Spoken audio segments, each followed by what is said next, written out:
सनातन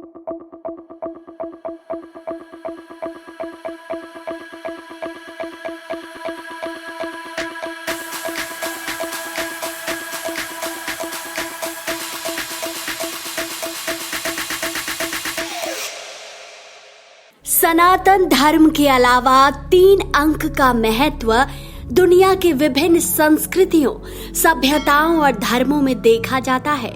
सनातन धर्म में सृष्टि के रचयिता, पालक और संहारक के रूप में ब्रह्मा, विष्णु, महेश के संदर्भ में भी इस 3 अंक के महत्व को समझा जा सकता है।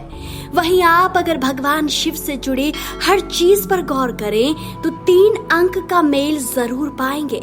आपने गौर किया होगा कि भगवान के त्रिशूल में भी 3 भाग होते हैं और शिव जी के नेत्र भी 3 हैं। यही नहीं, भगवान शिव के माथे पर सजा त्रिपुंड भी 3 रेखाओं से बनता है। इतना ही नहीं, भगवान शिव जी को बेलपत्र भी 3 जोड़ियों वाला ही चढ़ता है।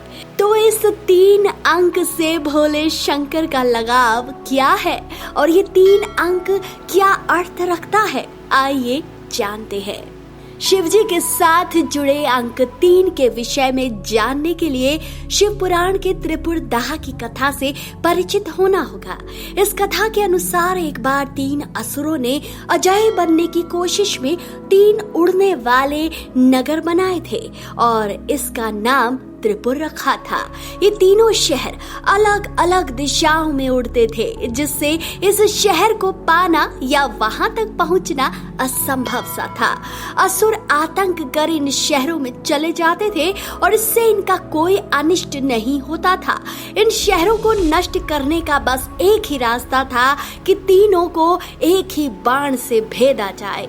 जब वे एक सीध में आ जाएं, इस असुरों द्वारा सताए गए देवता गण भाग कर शंकर जी की शरण में गए।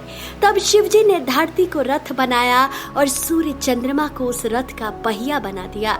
साथ ही मदार पर्वत को धनुष और काल के सर्प आदि शेष की प्रत्यंचा चढ़ाई।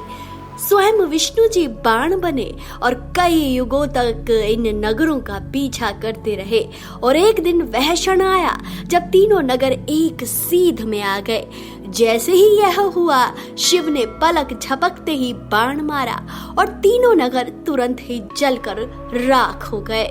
फिर शंकर जी ने उन पुरों की भस्म को अपने शरीर पर लगा लिया, इसलिए शिव जी त्रिपुरी कहे गए। चलिए अब बात कर लेते हैं शंकर जी से जुड़े अन्य 3 अंकों की। त्रिशूल, भगवान शिव का त्रिशूल उनकी एक पहचान है और ये त्रिशूल त्रिलोक का प्रतीक है, जिसमें आकाश, धरती और पाताल आते हैं। कई पुराणों में त्रिशूल को 3 गुणों से भी जोड़ा गया है, जैसे तामसिक गुण, राजसिक गुण और सात्विक गुण।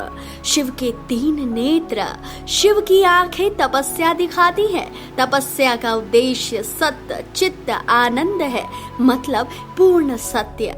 शिव के मस्तक पर 3 आड़ी रेखाएं शिव का त्रिपुंड सांसारिक लक्ष्य को दर्शाता है, जिसमें आत्म संरक्षण, आत्म प्रचार और आत्मबोध आते हैं। व्यक्तित्व निर्माण, उनकी रक्षा और उसका विकास। 3 पत्तों वाला बेलपत्र, शिव को अर्पित किए जाने वाला बेलपत्र पदार्थ के गुण को दर्शाता है। ये पदार्थ गुण होते हैं निष्क्रियता, उद्दगिनता और सामंजस्य, यानी तम, रज और सत्गुण। तो मित्रों, आपको आज का ये वीडियो कैसा लगा, अपनी राय कमेंट करके जरूर बताएं। वीडियो अगर पसंद आया है तो इसे महाकाल के भक्तों तक अवश्य पहुंचाएं और हाँ, कमेंट में हर हर महादेव लिखना ना भूलें। हर हर महादेव।